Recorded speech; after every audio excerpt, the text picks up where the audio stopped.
palavra.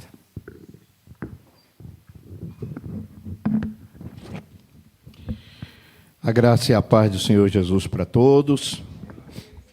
Hoje nós vamos meditar, tentar extrair algum ensinamento importante de um texto bem conhecido das Escrituras, que é Êxodo capítulo 20. Abra sua Bíblia aí no livro do Êxodo, capítulo 20.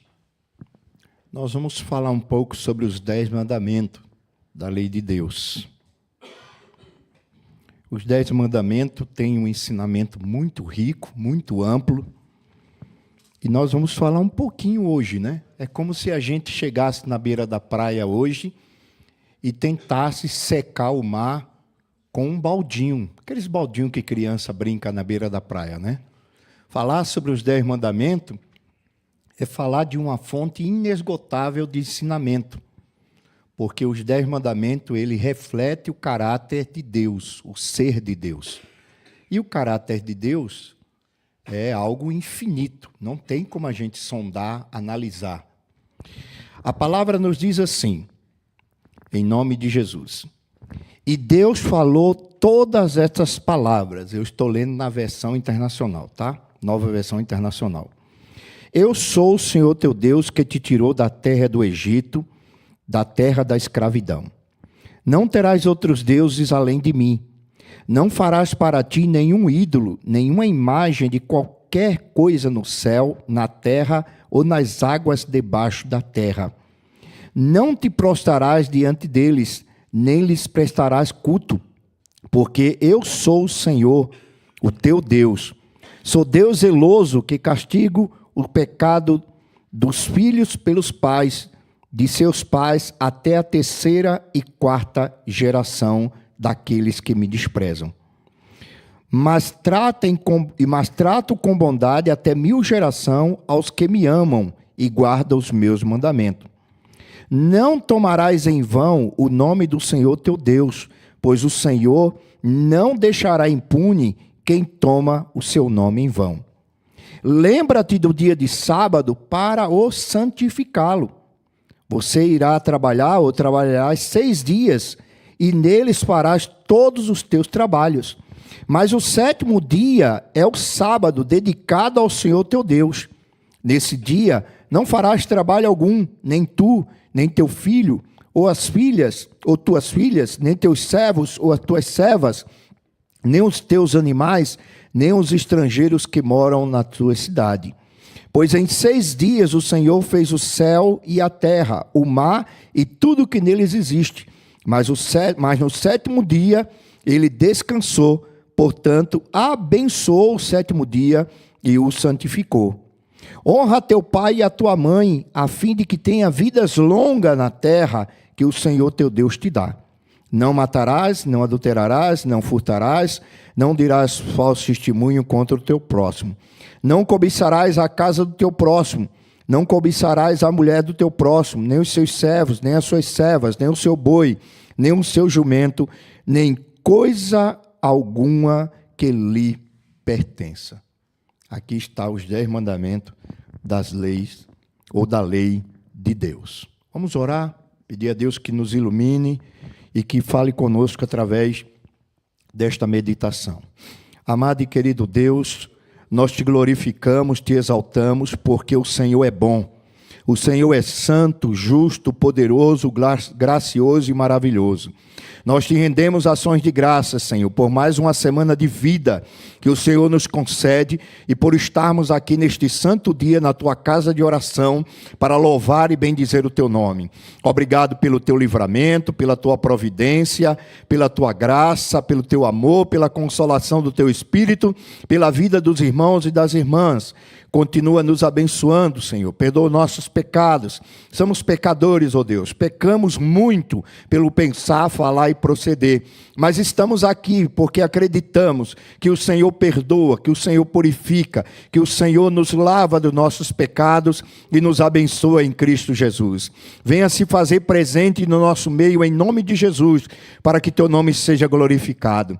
Que teu Espírito nos santifique e nos abençoe, para que o nosso culto seja como como aroma suave na tua presença. Fica conosco, abençoa a meditação nesta manhã, para a glória e o louvor do teu nome, é o que te pedimos e rogamos. Amém, Senhor.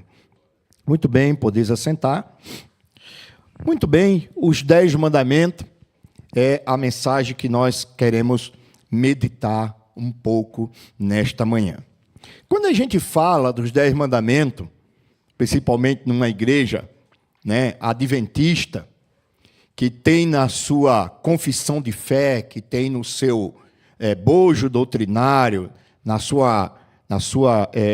no seu ensinamento doutrinário, a crença nos 10 mandamentos e a guarda dos 10 mandamentos, parece que estamos chovendo no molhado, como diz o ditado popular. Parece que estamos querendo ensinar Padre Nosso para o vigário, como diz lá no Nordeste. Mas a lei de Deus, ela é uma lei, como eu disse no início, que tem um ensinamento inesgotável.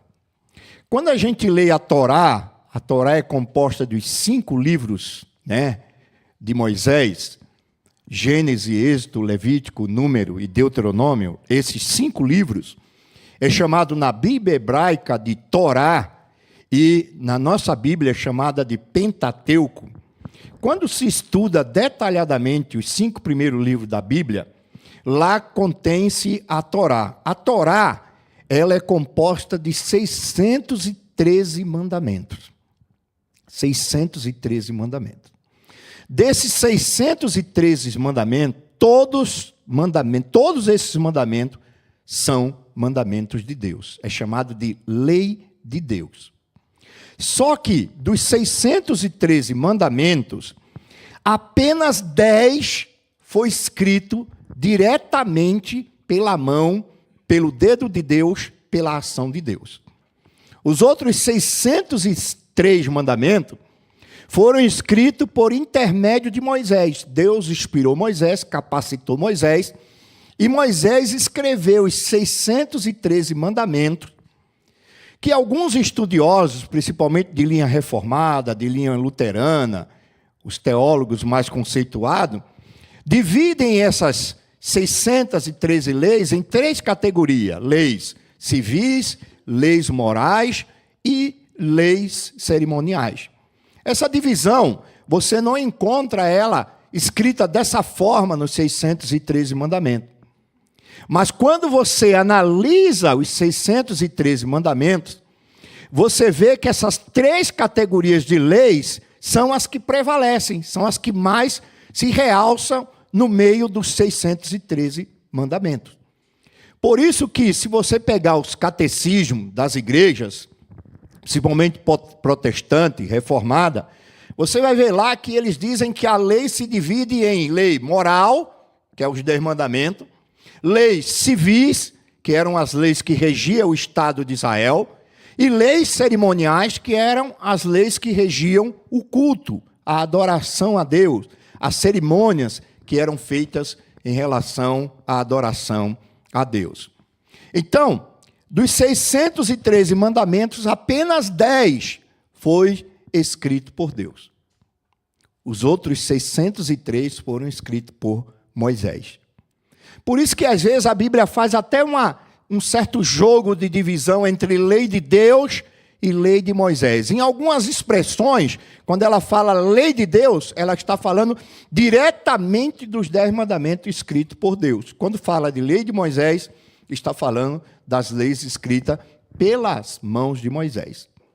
É tanto que quando você lê o livro de Êxodo, você vê que quando Deus mandou fazer a Arca da Aliança, Ele mandou Moisés colocar os 10 mandamentos, a vara de Arão e uma porção do maná dentro da arca. E fora da arca, Deus mandou Moisés escrever o livro da lei e colocar fora da arca, para que houvesse uma certa distinção, uma divisão, mostrando o valor e a importância de cada lei. Se você analisar de modo geral, tudo é lei de Deus, mas os 10 mandamentos se destacam. Por que se destacam? Porque os 10 mandamentos é a única parte nas Escrituras escrita diretamente por Deus. Todo o resto todo o resto da Bíblia, de Gênesis a Apocalipse, tirando o Êxodo 20, do verso 1 ao verso 17, todo o restante foi escrito por homens inspirados por Deus. Mas os 10 mandamentos foi escrito pela própria mão de Deus. A Bíblia diz pelo dedo de Deus, pelo poder de Deus, pela autoridade de Deus. Esses mandamentos, eles são especiais porque eles revelam o caráter de Deus. Eles se distinguem dos outros. Por quê? Porque os 10 mandamentos, eles revelam ou eles nos revelam quem é Deus. Por exemplo, Deus é santo, a sua lei é santa. Deus é bom, a sua lei é boa.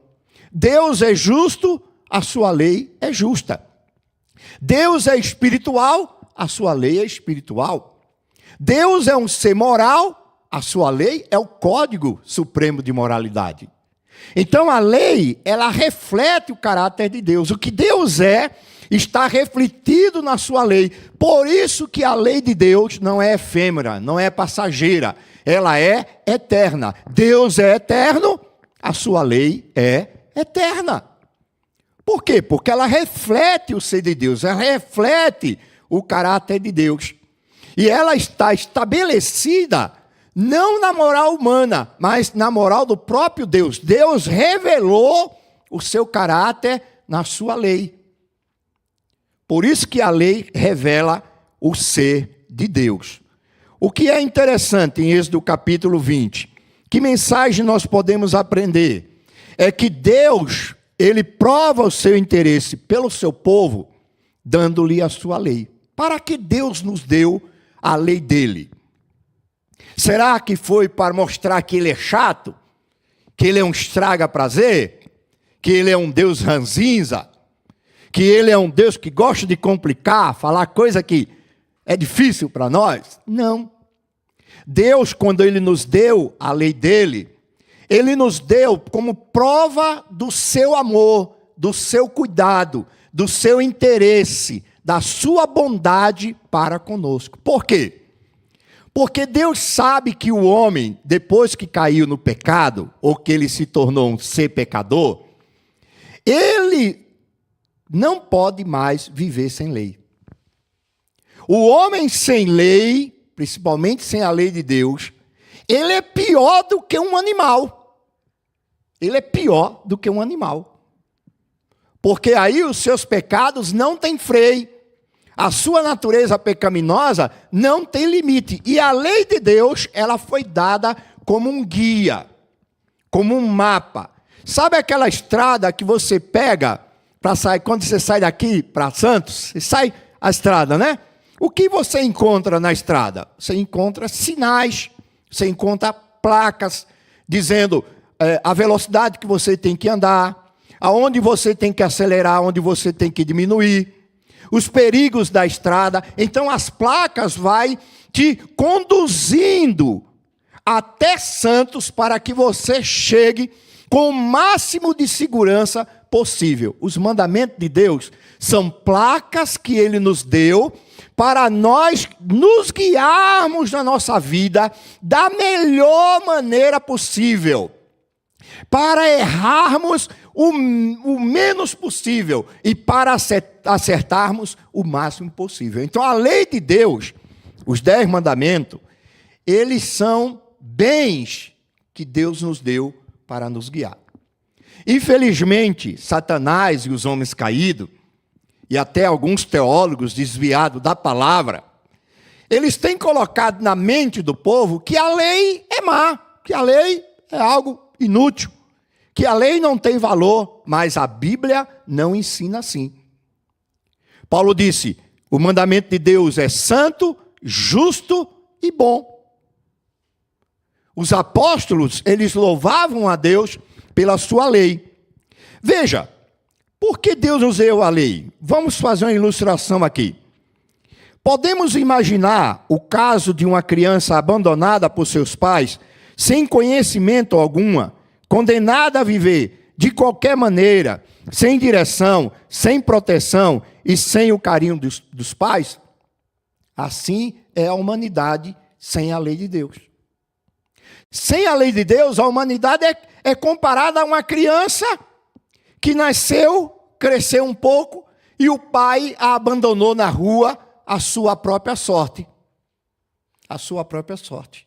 É como eu vi uma reportagem essa semana de um caminhoneiro, ele estava passando numa estrada e ele viu uma menininha de uns 5, 6 anos sentada embaixo de uma árvore e ele achou muito estranho, ele parou o caminhão e foi, de encontro àquela criança e perguntou a ela por que ela estava ali sozinha. E ele até começou a filmar, chamou outros caminhoneiros como testemunha, do que ele estava fazendo ali. E quando ele perguntou àquela menina disse assim, eu estou querendo ir embora para São Paulo. Mas por que você quer ir embora para São Paulo?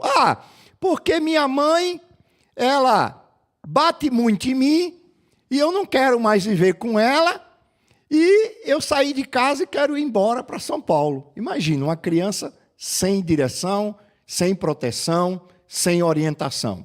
Assim é a humanidade sem a lei de Deus. Deus nos deu a sua lei como uma forma de amor, de carinho, de preocupação, de cuidado para conosco. Deus é um Pai que Ele não nos largou a nossa própria sorte, mas Ele nos deu os seus mandamentos como luz para o nosso caminho. Quando nós lemos Êxodo capítulo 20, nós tiramos 3 lições básicas sobre a entrega da lei de Deus. Primeiro, por que Deus nos manda guardar os seus mandamentos? Veja que quando começa aí Êxodo 20, você está com a Bíblia aí? Vamos lá, vamos pegar aqui, Êxodo 20. Deixa eu sintonizar de novo o meu celular aqui, Êxodo 20. Veja que o Senhor começa dizendo assim, e Deus falou todas estas palavras. Então não foi Moisés, foi Deus. Não foi um anjo, foi Deus. Não foi um arcanjo, foi Deus que falou. O Êxodo capítulo 20 começa dizendo que foi Deus que falou todas essas palavras. Então, os 10 mandamentos não têm origem e nem têm autoria humana. É algo que vem do próprio Deus. E o que foi que ele falou? Ele diz assim, eu sou o Senhor, o teu Deus, que fiz o quê? Que te tirei da terra do Egito, da casa da escravidão. Quando Deus fala aqui, Ele não está falando apenas como um Deus autoritário, mandão. Não. Ele está revelando-se como um Deus libertador, bondoso, misericordioso e compassivo. Ele está dizendo assim, e falou Deus todas essas palavras, eu sou. Se ele parasse aqui, aí a gente podia até dizer, poxa, mas ele é muito autoritário. Não. Ele está, na realidade, ele está dizendo, olha, eu vou te dar o motivo pelo qual você tem que entender esses mandamentos como um ato de bondade da minha parte. Por que eu estou te dando esses mandamentos? Aí ele diz, eu sou o Senhor, o teu Deus. Tá, tu é meu Senhor, tu é meu Deus. Mas o que tu fez por mim? Aí ele diz, que te tirou do Egito, da terra da escravidão. Então veja, uma coisa que nós aprendemos aqui. Deus não deu os seus mandamentos para Israel enquanto Israel estava escravizado. O que foi que Deus fez? Primeiro Deus visitou o Egito, libertou Israel, e só depois de libertar Israel, transformar Israel e fazer de Israel a sua nação, o seu povo, foi que ele deu os seus mandamentos. Então, os mandamentos de Deus é dado para o seu povo, para um povo lavado, remido, purificado e salvo pelo seu Filho, nosso Senhor Jesus Cristo. Veja, Deus manda nas suas criaturas, porque se interessa por elas, deseja-lhes guiá-las nos bons caminhos, e porque sabe melhor do que elas o que será de maior importância para a sua vida. Então Deus nos deu os mandamentos dele, porque ele sabe o que é bom, o que é justo, o que é melhor para nós.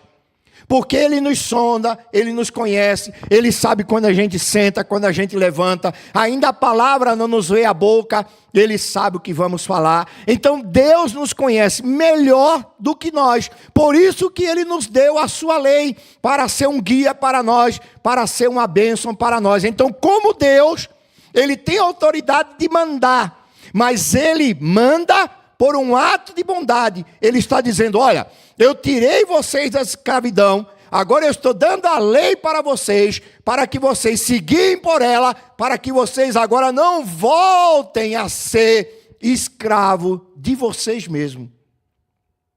Porque quando a gente quebra a lei de Deus e nos tornamos um transgressor costumaz, nós nos tornamos escravo de nós mesmos. Quantos aí não são escravos da sua idolatria? Quantos aí não são escravos da sua irreverência? Quantos aí não são escravos das suas próprias cobiças e paixões? A lei de Deus, ela foi dada para nos mostrar como andar em liberdade. Então Deus, como Criador, Ele tem autoridade de dar os seus mandamentos. Ele deu os seus mandamentos. E Ele deseja que nós guardemos os seus mandamentos. Por isso que Salomão, lá no capítulo 12 de Eclesiastes, ele diz claramente, né? Ele diz assim, ó, de tudo que se tem ouvido,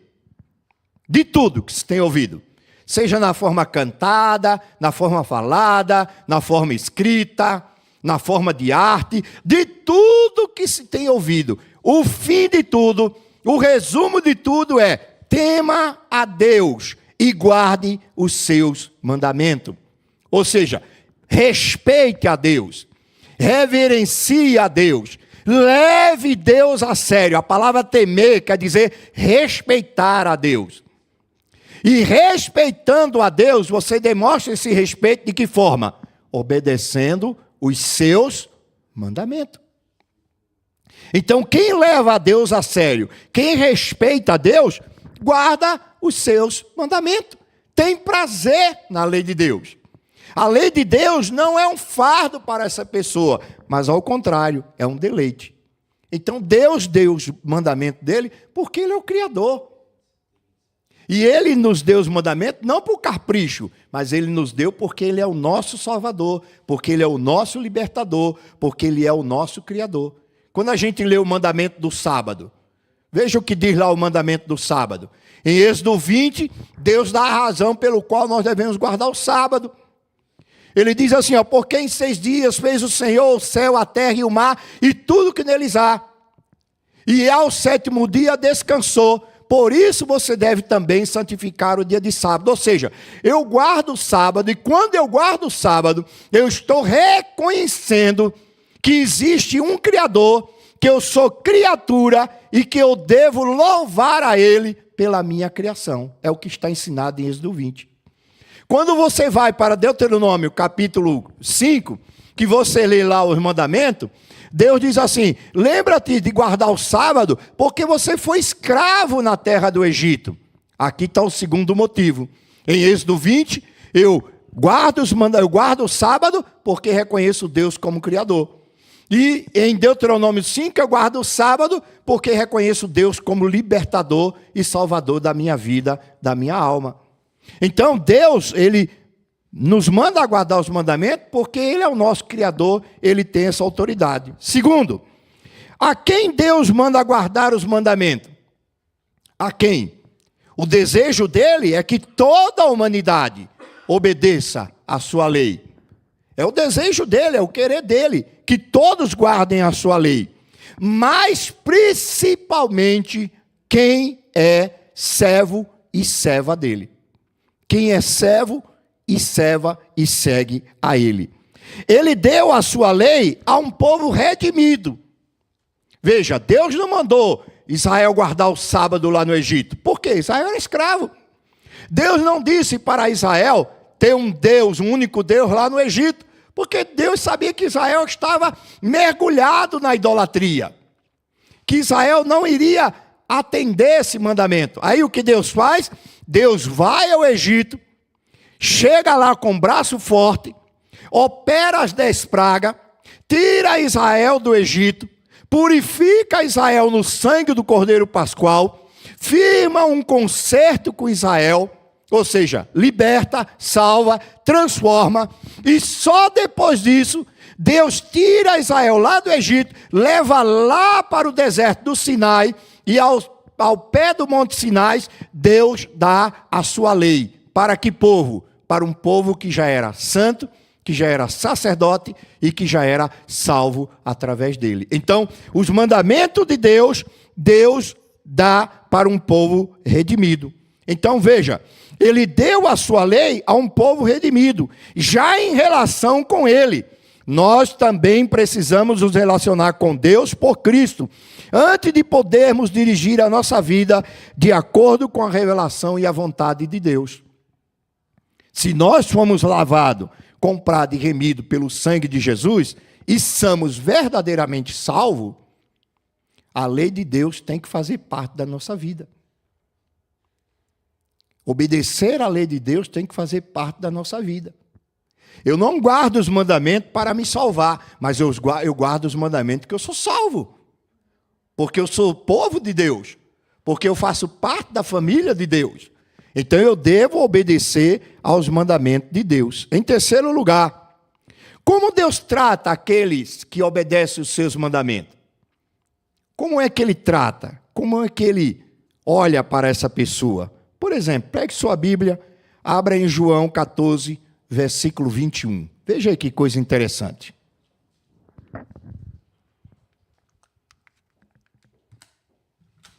João 14, versículo 21.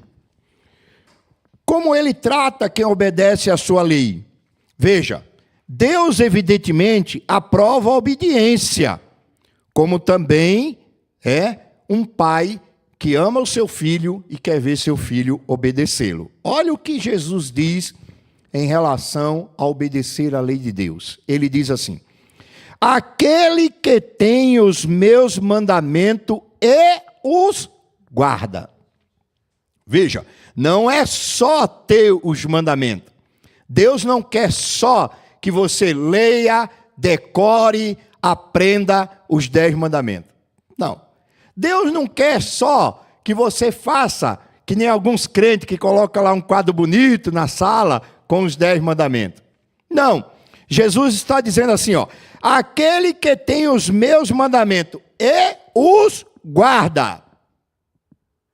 E os guarda. O que é que ele está provando quando guarda a lei de Deus? Ele diz: aquele que tem os meus mandamentos e os guarda, esse é o que me ama. Palavras de Jesus, não é do pastor Ivaldo. Jesus está dizendo que verdadeiramente quem ama ele, guarda a lei dele.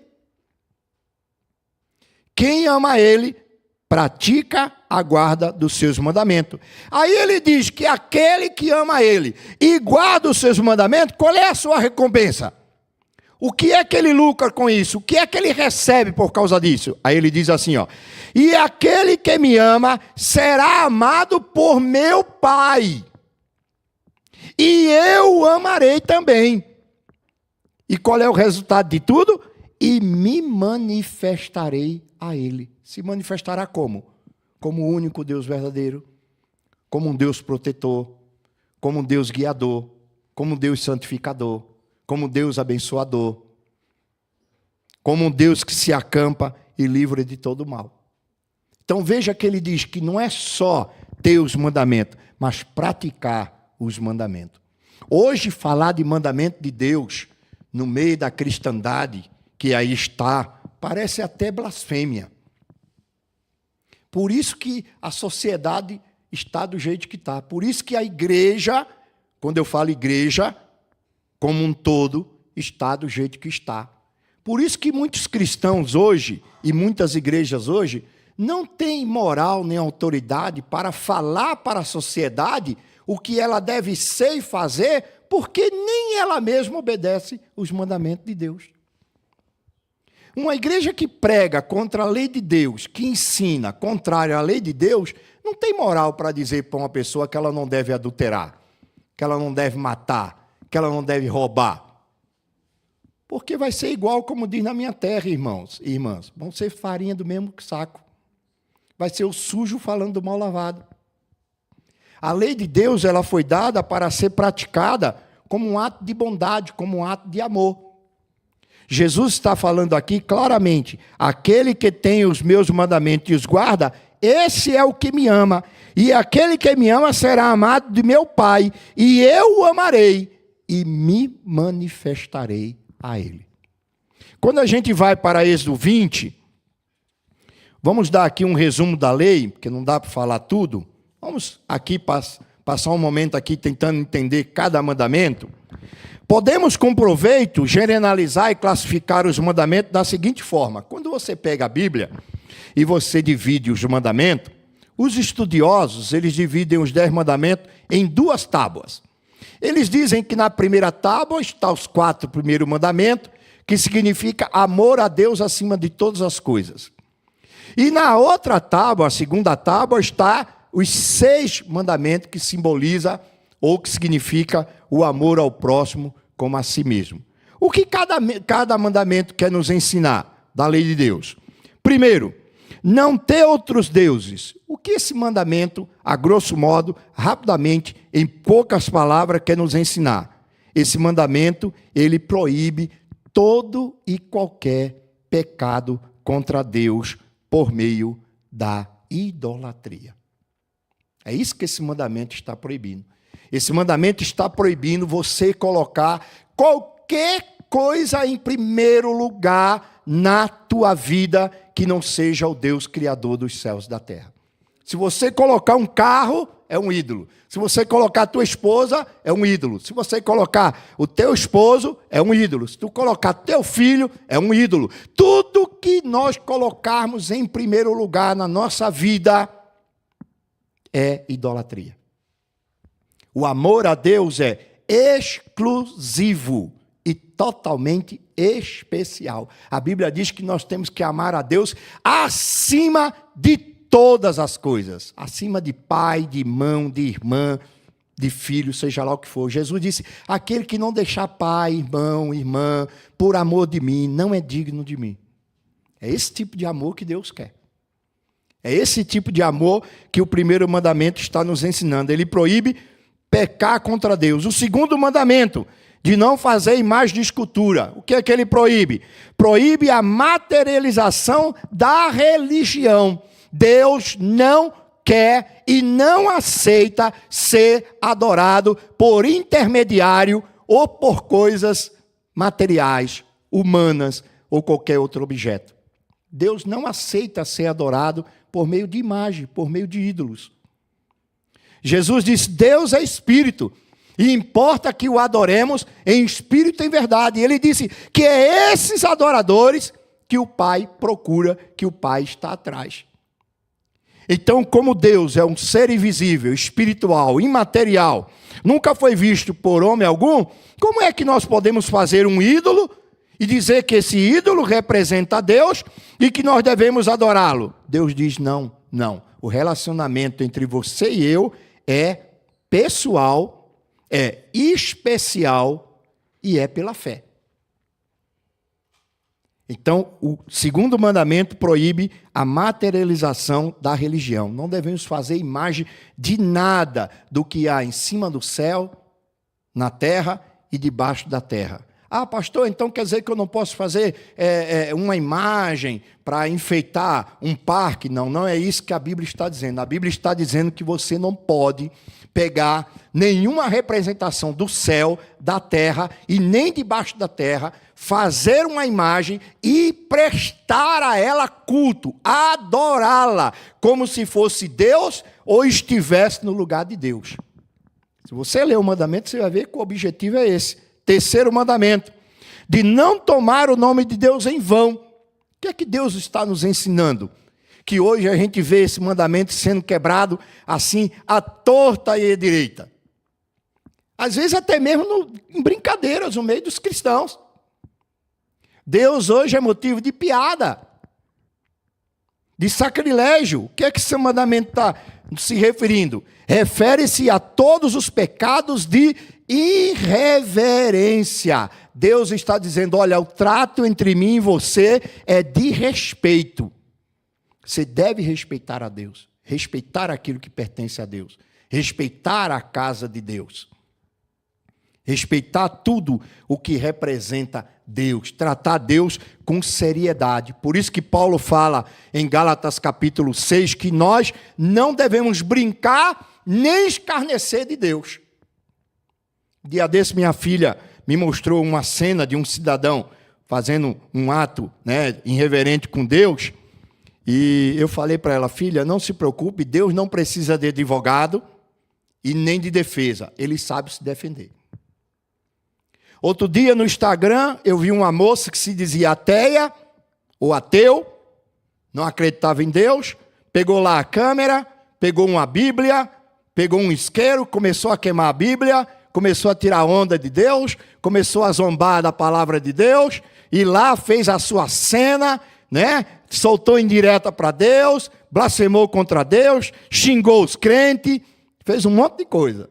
Uma pessoa me mandou o vídeo, eu assisti e a pessoa perguntou para mim: e aí, pastor, o que é que você acha? Eu digo: eu estou tranquilo, Deus não precisa nem de advogado e nem de soldado para defender ele. Ele sabe se defender. Ele sabe se defender.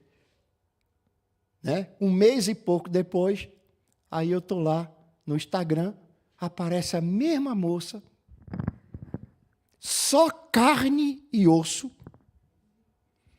cabelo todo arrebentado, toda arrebentada, com um câncer em estado terminal, pedindo perdão a Deus, pedindo perdão às pessoas que viram o primeiro vídeo dela. Irmão, a Bíblia diz assim: de Deus ninguém escarnece. Pode até escarnecer, viu? Mas a conta chega. A conta chega, e quando chega, vem corretinha, sem juros e correções monetárias, na medida certa, a punição de Deus. Não devemos tratar Deus como uma coisa banal. Por isso que a Bíblia diz assim, guarda o teu pé quando entrares na casa do Senhor teu Deus. Inclina-te mais a ouvir do que a oferecer sacrifício de tolo. Guardar o pé quer dizer o quê? Entre na casa de Deus com reverência. Faça as coisas para Deus com respeito. Trate a Deus com o mais elevado possível de respeito. Trate a Ele com reverência. O quarto mandamento, a guarda do sábado, o que nos ensina? O reconhecimento do povo de Deus do seu dia sagrado. É isso que o quarto mandamento nos ensina. Ele está dizendo o seguinte: olha, 6 dias você tem para ganhar, estudar, trabalhar, ir ao shopping, se divertir, beber, comer, namorar, até brigar pelos seus direitos. Você tem 6 dias para fazer tudo isso aí. Aí o mandamento diz assim, mas, olha a ênfase, mas o 7º dia é o sábado do Senhor teu Deus, não é seu, é do Senhor teu Deus. É dele. E veja a bondade dele. Ele poderia ter dito assim, 6 dias vocês vão me adorar, e um dia vocês vão trabalhar para vocês. Mas até nisso ele foi bondoso. Ele disse, eu dou 6 para vocês, vocês só deixam 1 para mim. O sábado significa respeitar o espaço sagrado que foi e que é dedicado à adoração, ao louvor, à glória, ao Deus Criador e Salvador das nossas almas. É um dia que temos que separar, dedicar a Ele. E não querer se apossar dele, querer usar o sábado para o nosso bel prazer. Não, devemos reverenciar, guardar o sábado, dentro dos limites e preceitos que o Senhor Jesus nos ensinou no Novo Testamento, principalmente através do exemplo dele. Mas não podemos pegar o sábado e usar esse dia de qualquer maneira, de qualquer forma. Não, esse dia é um dia especial, que nós devemos reverenciar e guardar, não como meio de salvação, mas porque já somos salvos. Deus já nos tirou do Egito, Deus já nos libertou da casa da escravidão. E por isso nós estamos aqui para adorá-lo e fazer desse dia um diferencial na nossa vida. Um diferencial. Não existe melhor descanso do que descansarmos adorando a Deus. referenciando e louvando o nome dele. Quando a gente pega o sábado somente para os nossos interesses. Hoje é sábado. Não, hoje, como disse o Anderson, o Anderson disse que bom é estar lá. Me desculpe, hoje é sábado. Vou tirar uma soneca a mais. Semana toda eu levanto 4 da manhã, rapaz. 5 horas eu estou lá na estação de trem, na estação de metrô. Hoje é sábado, é dia de descanso mesmo. Você está se equivocando. Hoje é o dia de adoração, de louvor, de glorificação a Deus. Não é dia para eu estar negociando, vendendo, trocando. Não, é um dia que eu devo dedicar especialmente a Deus. Se você não tem tempo de ler a Bíblia durante a semana, aproveite o dia de hoje. Você não tem tempo de ouvir um bom louvor, aproveite o dia de hoje. Você não tem muito tempo para orar, aproveite o dia de hoje. Exercite as disciplinas espirituais. Hoje é o dia, é a hora, é o momento. Por isso, quando eu saio de casa, minha esposa diz: que hora você volta? Eu digo: não sei. Deus sabe. Porque eu saio de casa para gastar mesmo o tempo sagrado. Eu só volto para casa no sábado à tarde quando não tem nada para fazer. Quando não tem, mesmo assim, eu ainda procuro fazer alguma coisa para o reino de Deus. A gente tem que aproveitar as oportunidades. 5º mandamento, de honrar o pai e a mãe. Proíbe qualquer falta de respeito para com aqueles que Deus colocou como autoridade nas nossas vidas.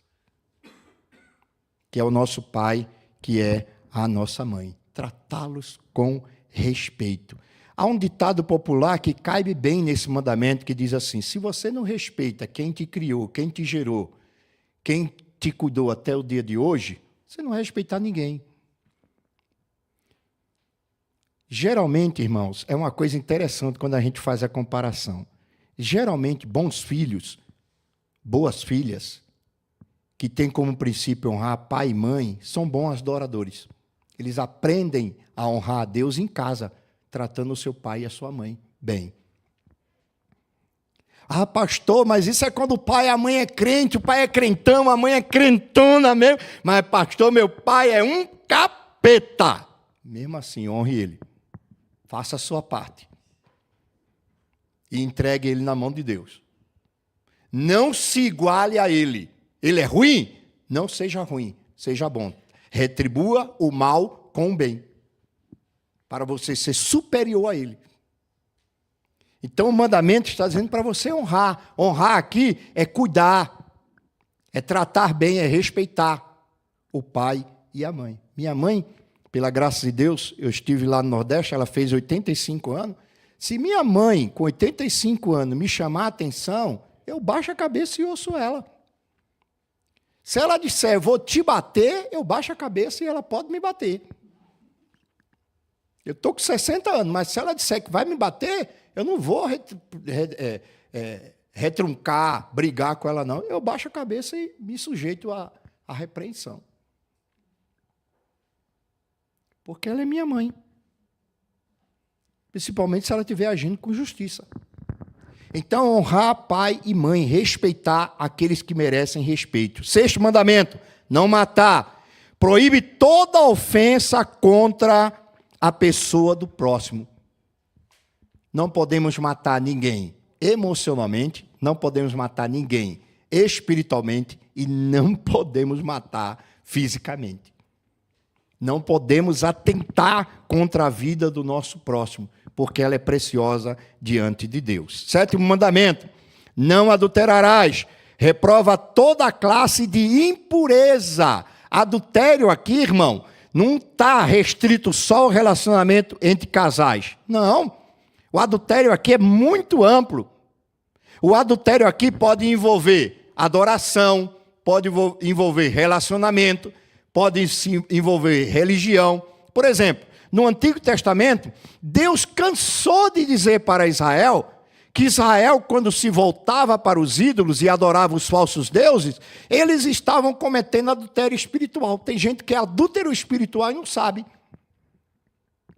Ele promete fidelidade a Deus e adora outros deuses. Isso é adultério também. O adultério não está relacionado só ao o marido traiu a mulher. Não.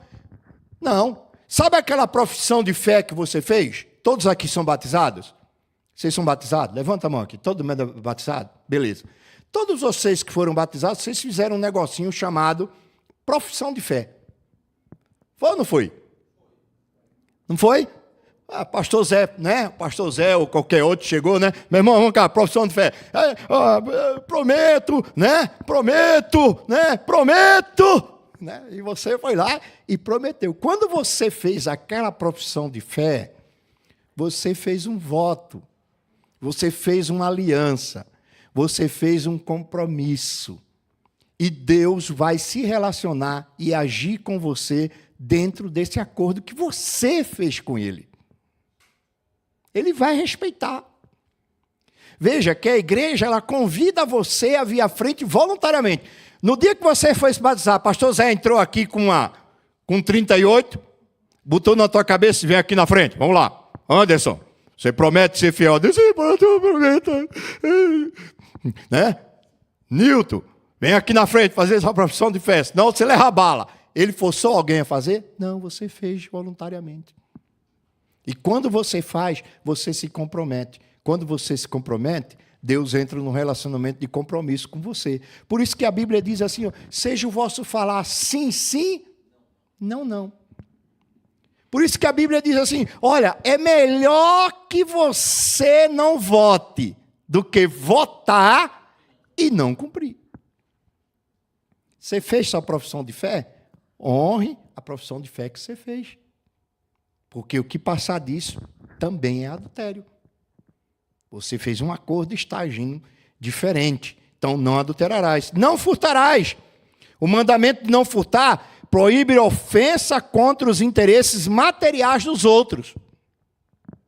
E esse furtar aqui é muito amplo, viu, irmão? Tem gente que pensa que não furtarás é só aquele ato. Passa o celular. Cara lá com 38. Né? Passa o celular. Não. Às vezes é pegar um livro emprestado e dizer que vai devolver e nunca mais devolver. Isso também é furtar. É pegar emprestado e não devolver. É fazer uma dívida e não pagar, tendo condições de pagar. Então, o não furtar é muito amplo, muito amplo. Quer ver uma coisa para vocês terem uma ideia como esse mandamento é amplo? Tem gente que furta a reputação de outro. Mata e furta. Às vezes com raiva, com ciúme, inventa uma calúnia e acaba com a reputação das pessoas. As redes sociais estão aí, né? Para provar isso aí. Não estão ou não estão? Veja o caso dessa atriz, dessa menina aí, né? Foi lá na Globo, no Fantástico, expôs toda a sua família, tal de Larissa Manoela, né? É isso aí, né? Expôs lá o pai e a mãe, expôs os problemas dela com o pai, dos pais com ela. Aí o que faz a mídia social hoje? As mídias geralmente tomam um lado. Tomam um lado. Aí tomaram o lado dela. Acabaram com a reputação do pai e da mãe dela. Um dano que nunca mais vai ser reparado.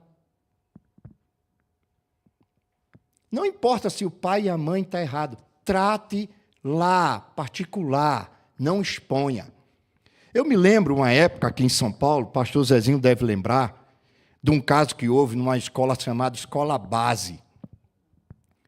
Caso lá, acusaram lá um professor, se não me engano, foi, pastor, de violentar crianças. Aí a população foi lá, quebrou a escola, queimaram a escola, né, pastor?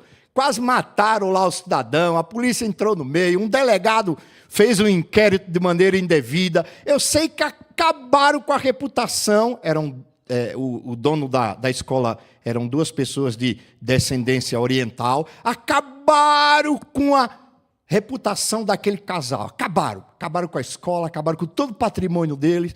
Aí, moral da história, depois que caluniaram, arrebentaram, aí descobriram que não tinha nada a ver. Moral da história, eu me lembro que muitos anos depois um repórter foi entrevistar a senhora, né, que ainda estava viva, e uma das perguntas que o repórter fez sobre o marido dela, ela disse assim: meu marido morreu de desgosto. Morreu deprimido, morreu de desgosto. Passava dias e dias trancado dentro de casa porque não tinha coragem de sair na rua. As pessoas furtaram a boa reputação dele. E os mandamentos de Deus nos proíbem fazer isso. Os mandamentos de Deus mandam a gente ter cuidado.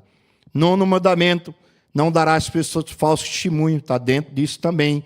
Reprova qualquer falta de verdade. Nós devemos ter cuidado. Pastor José, um tempo desse, fez uma série de mensagens lá em Vila Marias sobre os pecados que Deus abomina, né? Ele fez lá em Provérbios capítulo 6. E lá está, entre os pecados que Deus mais abomina, o falso testemunho. E nós devemos ter muito cuidado com esse mandamento. Muito cuidado. O diabo, ele é mestre, ele é cátedro, ele é doutor em falso testemunho. Porque ele é um caluniador. Ele gosta de levantar calúnia. E esse mandamento proíbe a gente levantar calúnia, falso testemunho, ou qualquer coisa que danifique a reputação do nosso próximo. Devemos pensar 1000 vezes quando uma notícia chega até nós para passarmos à frente. Para passarmos à frente. Esse mandamento proíbe a gente fazer isso. E por último, dos 10, o de não cobiçar. O que é que ele proíbe? Proíbe o jogo ou qualquer outro desejo de obter o que pertence ao nosso próximo. Qualquer coisa pertence ao nosso próximo. A mulher dele, o gato dele, o cachorro dele. Ai, que papagaio lindo. Ai, meu Deus, que vontade de ter esse papagaio lá em casa. Qualquer coisa. Às vezes a gente aplica esse mandamento só à mulher, né? Eita, ó, cara, ó ela lá cobiçando o marido da outra. Ou ele lá cobiçando. Não, é qualquer coisa. É o carro, é o celular, é a roupa, é o salário, é o emprego. Quantos, por causa de cobiça, não destruiu, né, o emprego do outro? Eu trabalhei num lugar mesmo que tinha um cara lá que ele queria ser encarregado, e olha, para ser encarregado, ele, como diz a história, ele vendeu até a mãe dele. Ele conseguiu ser encarregado, mas não conseguiu ficar muito tempo no lugar, porque depois todo mundo viu quem era ele. A pessoa até consegue, às vezes, mas a verdade é mostrada lá na frente. Então, esse mandamento proíbe nós cobiçarmos qualquer coisa. Nós devemos tirar a cobiça das nossas vidas. E olha, irmão, hoje a cobiça é alimentada, é incentivada e é elogiada. Hoje a cobiça é profundamente valorizada. Veja o que o marketing faz na televisão e nas mídias sociais. Eles trabalham em cima da cobiça humana. Ah, saiu o iPhone, vai sair o iPhone 2024. Ah, é? É. Qual é? É o iPhone 144 mil. Tá, qual é a diferença para o iPhone 10? É que o iPhone 10 tem um botão verde e esse vai ter um botão vermelho. Moral da história, mas é só essa diferença? É essa a diferença, tá? É a única diferença. Um é verde, o outro é verde. As funções são a mesma, né? A capacidade de armazenamento é o mesmo, né? O modelo é o mesmo, só diferencia. Aí todo mundo fica doido. Ai, meu Deus. Ai, meu Deus. Ai, o iPhone de botão vermelho é o meu pastor e nada me faltará. Aí a pessoa começa a ter crise de ansiedade, morre, vai atrás, se endivida. Isso tudo é baseado em cima de quê? Cobiça humana.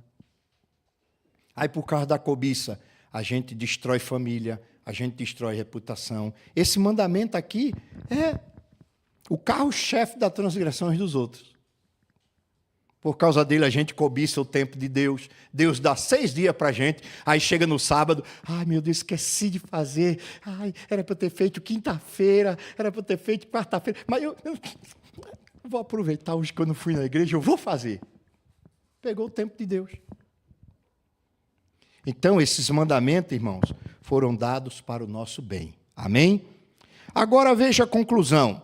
Convém notar o resumo da lei. Sabe qual é o resumo de toda essa lei? Sabe como é que Deus quer que a gente guarde essa lei? Por favor, pegue a sua Bíblia aí para a gente concluir. Romanos capítulo 13, verso 8 ao 10. Olha o que Paulo diz sobre a forma e a maneira que a gente deve guardar a lei de Deus. Ele ilustra aqui, né? Romanos 13, verso 8 ao 10. Ele diz assim: a ninguém devais coisa alguma, a não ser o amor com que vos amei uns aos outros. Aí ele agora vai ilustrar como é que a gente deve amar. Aí ele diz assim, ó: porque quem ama aos outros cumpre a lei. Então, como é que Deus quer que eu cumpra a lei dele? Com ranzinza? Como um fardo pesado? Como algo chato? Não. Ele quer que eu cumpra a lei dele com amor. Por amor a ele, por amor ao próximo. Aí ele diz assim: com efeito, não adulterarás, não matarás, não furtarás, não dirás falso testemunho, não cobiçarás. Como Paulo está falando do próximo, ele cita a segunda tábua dos 10 mandamentos. Aí ele diz assim, ó: e se há algum outro mandamento em relação ao mal próximo, tudo nesta palavra se resume: amarás ao teu próximo como a ti mesmo. Aonde ele se baseou isso? Da onde ele tirou isso? Amarás ao teu próximo como a ti mesmo. Sabe da onde? Sabe de onde? Mateus capítulo 7, verso 12. Lá em Mateus capítulo 7, verso 12, Jesus diz assim: tudo que vocês quiserem que os homens os façam, façam a eles também, porque este é o cumprimento da lei e dos profetas. Se você não quer que alguém te mate, não mate. Se você não quer que alguém te roube, não roube. Se você não quer que alguém cobice o teu celular, não cobice o celular do outro. É isso que a Bíblia está nos ensinando. E isso é amar. O que é amar? É não matar, é não roubar, é não adulterar, é não dizer falso testemunho. Por isso que Paulo diz: amarás ao teu próximo como a ti mesmo. Aí ele termina dizendo assim, ó: o amor não faz mal ao próximo. Não mata, não rouba, não adultera, não cobiça, não levanta falso testemunho. Aí ele diz assim, ó: de sorte que o cumprimento da lei é o quê? O amor. Sabe o que é que ele está dizendo aqui? Que só guarda a lei de Deus quem ama.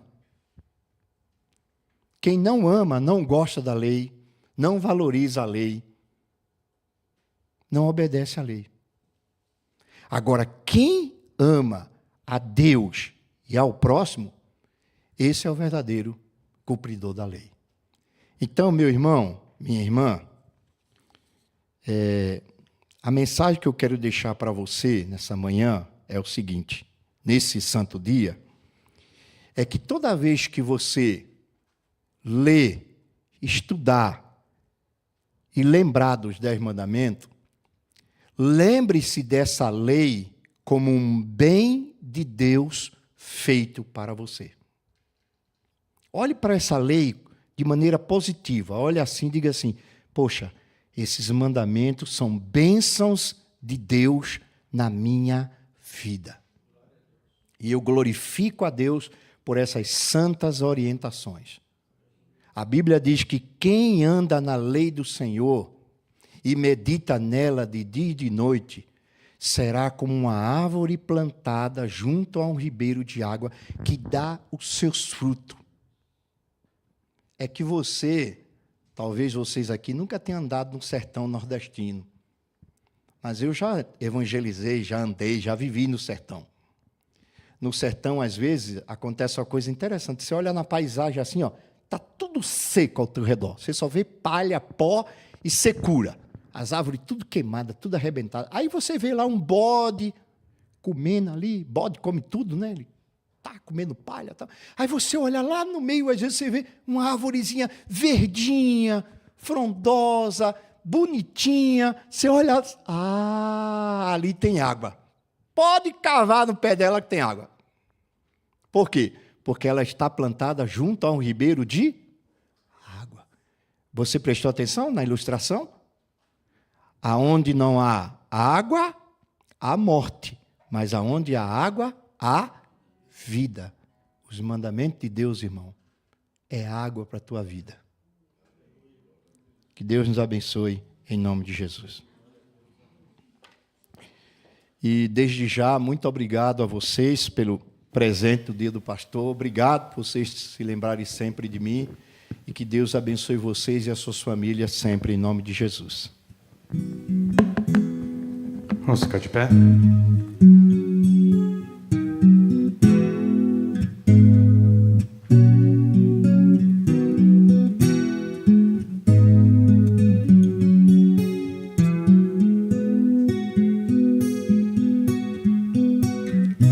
Ensina-me teu caminho, Senhor, e andarei em tua luz. Dá-me um coração consagrado a ti, para honrar-te, ó Deus. Purifica-me, limpa-me, Senhor, e livra-me do que impeça o fluir. Purifica-me, limpa-me, Senhor, e livra-me do que impeça o fluir do teu amor.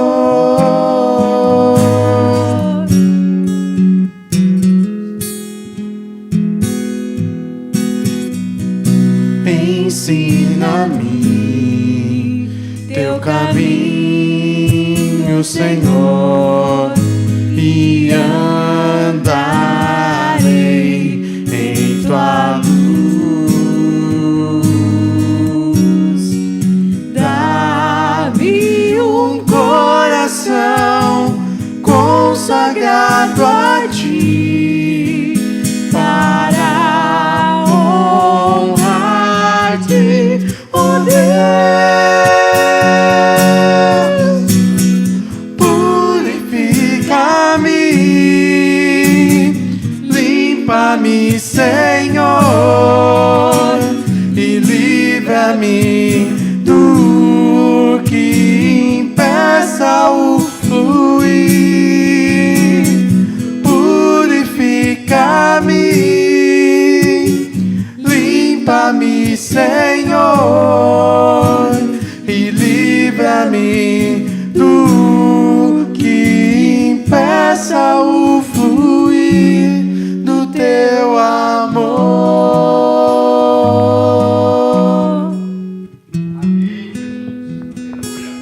Glória a Deus. Pouca gente se lembra, porque saber sabe, se lembra que o maior legalista do universo é o inimigo, e que ele cobra muita coisa que ele mesmo, logicamente, não praticou num determinado momento, né? Perfeito eras os teus caminhos, até o dia em que se achou iniquidade a ti. E tudo isso é baseado na lei de Deus. Ele quis ser maior do que Deus, ter o seu trono acima do de Deus. E hoje ele ocupa uma função terrível. Ele lá na cruz do Calvário ele caiu, né? Caiu o acusador dos nossos irmãos, que os acusava de dia e de noite. Ele perdeu a função de promotor de acusação no julgamento que existe continuamente ao nosso lado. Mas ele continua acusando as pessoas. Ele é o maior legalista, porque ele sugere que a pessoa transgrida os mandamentos de Deus e depois ele mesmo vai apontar isso na vida da pessoa. Ele mesmo. Então, quando você é uma pessoa que procura guardar os mandamentos da lei do Senhor, e se por desventura, em algum momento, transgride qualquer um desses itens que o Senhor chama de J, o tio, né? Você imediatamente faz o quê? Se pecarmos, nós temos um advogado. E quem cobre suas transgressões nunca prosperará, mas aquele que as confessa e deixa alcançará a misericórdia. Então, nunca tire isso da mente. O mesmo cara que sugere a você para transgredir, é que sai fora disso. O proibido é que é bom. O proibido é que dá gosto, que dá adrenalina mesmo. Esse mesmo cara vai usar isso que você fizer para se achar no direito de oprimir a sua vida. É lamentável, mas muita gente entra aí pelo caminho, não da liberdade. Liberdade é uma coisa, liberdade é crer na lei do Senhor, que a lei do Senhor é perfeita e refrigera a alma. E viver nessa liberdade é a liberdade do Espírito Santo. Agora, libertinagem é o que ele sugere, ele não sugere liberdade. Jesus sugere liberdade. Então, depois de uma mensagem como essa, o que nós temos que fazer é tornar a nossa oração aquilo que acabamos de cantar. Sonda-me, ó Deus, e conhece o meu coração. Prova-me e conhece os meus pensamentos. E vê se há em mim algum caminho mau. E guia-me pelo caminho eterno. Então nós vamos, nesse instante, conversar com o Senhor. Nós recebemos a palavra da parte de Deus, exortativa, sim. Mas hoje a profecia tem essa tripla função: exorta, consola e edifica. Então vamos falar com Deus, ter a certeza que Deus falou conosco. Então converse com Deus agora. Senhor, nós te louvamos, porque o Senhor não largou esse mundo na anarquia, oh Deus, no antinomismo, essas mentes anti-lei que têm feito toda essa bagunça que está instalada no mundo, esses desencontros que existem no estilo de vida de muitas pessoas. Nós confessamos as nossas imperfeições, as nossas fraquezas, as nossas limitações. Meu Pai querido, em nome de Jesus, que a Tua palavra possa ser realmente essa lâmpada para os nossos pés, que nós possamos dizer ao termos ouvido o que o Senhor falou: guardei a Tua palavra no meu coração, para eu não pecar contra Ti. Em nome de Jesus Cristo, muito obrigado por tudo. Amém. Glória a Deus. Amém. Todos podem se assentar por um instante, bem rapidinho, nós vamos